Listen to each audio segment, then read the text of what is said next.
Today we're going to take a look at the Land Surveyors mini expansion for Carcassonne. The Land Surveyors mini expansion is actually a free mini expansion that you can download from their website, and the link for the website to where you can download this is in the description. The Land Surveyors mini expansion introduces 12 scoring tiles, as they're called. The scoring tiles influence how many points you get from a certain feature when you finish it. Scoring tiles influence 3 different kinds of features. There are 5 scoring tiles for cities, 4 for roads, and 3 for monasteries. Let's take a closer look at the scoring tiles. When this one is active, it makes so that every one of these end pieces of cities do not give points. That would be these kinds of parts of cities. This one subtracts 3 points from a finished city score.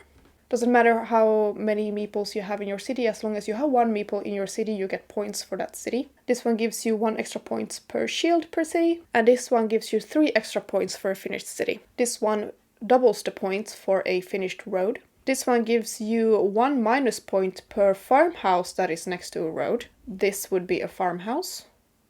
This one will subtract 3 points from a completed road score. And this one will make it so that any road, no matter how long or short, will be worth 5 points when finished. With this one, you will subtract 1 point per city that is around a finished monastery. For this one, you get 3 extra points for a finished monastery. And for this one, you get 1 extra point per road that is around the finished monastery. When you set up the game, you place your scoring tiles next to the scoreboard in 3 piles. Then you take the top card from each of the piles and put them next to the stack. These cards here on this side now becomes the active scoring cards, and these become the next cards in line to be active. When you score a feature that would be a monastery, road, or city, all of the active scoring cards will be swapped out for the next card. So let's say we are looking at this road where yellow is standing, and we finish this road. And they get 1, 2, 3, 4, 5, 6 points for this road. However, this card here is active, which means they get -1 point for each farmhouse that's next to the road. You see there's 1 farmhouse here. And by farmhouse they mean farmhouse, they do not mean stable, so this does not count, but this counts as a farmhouse. So instead of 6 points, you get 5 points. And yellow gets 5 points. 1, 2, 3, 4, 5. And we rotate the stacks. So you put this card in the bottom of the pile and you put up the next card. And you do it for all of them.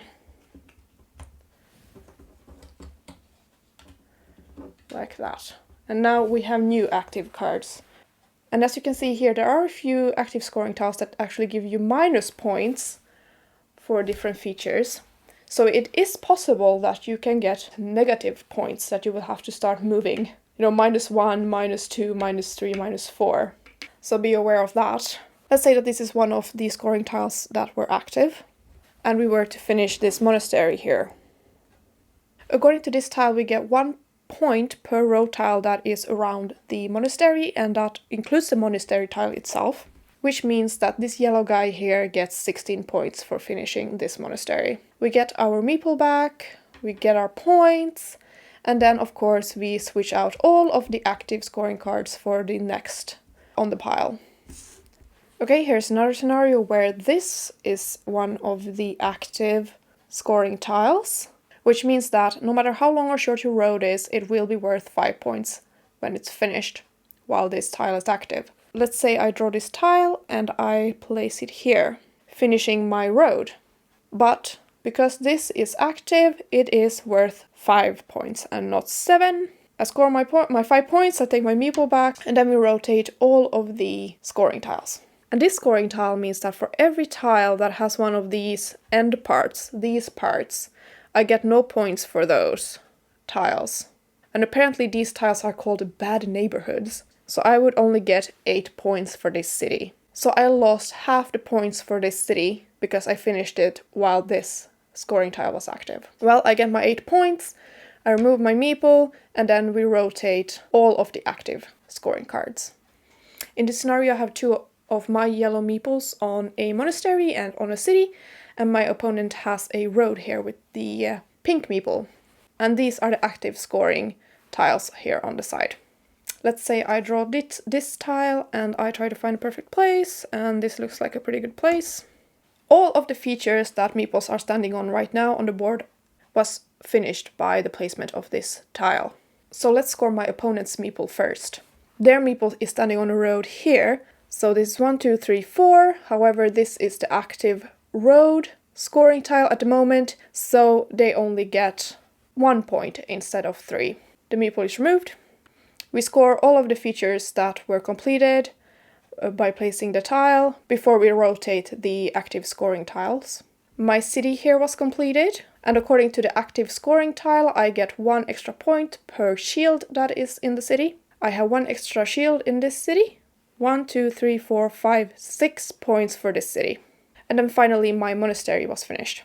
This is the active score tile. It tells me I get 3 extra points for a finished monastery. So I get the normal 9 points for a finished monastery plus 3, so that is 12 points. And now when we've scored all of that, we rotate all of the active scoring tiles. So that was the basic rules for the Land Surveyors mini expansion. As I said, this is a free mini expansion which you can find on the Soundcall website. I will have the link for it down below if you want to get it. You print out the rules, and on the last page you find the tiles, so to say. You can just cut them out and try it out. I laminated mine, but that's absolutely not necessary. So what did I think about this mini expansion? Well, I would say this mini expansion actually changes the game of Carcassonne quite a lot. It's way more strategic now, I would say. Strategic? Why is that such a hard word? You can't really plan ahead because of the scoring tiles. You really have to think about when you want to score things, wait for the right scoring tile to show up so that you can now swoop in and score big, or even if there's a really bad one, score something small really quickly just to get that out of the way so then you can score something big. This mini expansion has the possibility of giving somebody minus points, so you can swoop in and finish somebody else's feature while there is a really bad scoring tile in place and give them minus points. That's kind of fun. One thing that I don't like is that, well, you have to switch the active scoring tile and you have to switch all of them every time you score something. And if you're playing a game where you actually score a lot of small things all the time, you constantly have to go and switch out all of the active scoring tiles, and that can become quite annoying actually. And as I said, you kind of have to rethink on how you plan ahead.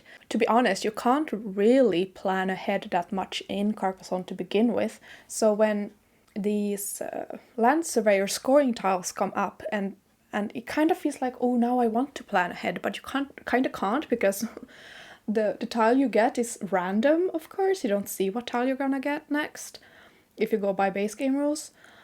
So it can become quite chaotic, and you kind of have to leave, up to chance how many points I'm gonna get this game. So I'm not that big of a fan of that. So yeah, if you found this kind of interesting, as I said, it's free. Just print it out, try it out, and please let me know what you think of it down in the comments if you've tried it. And thank you so much for watching.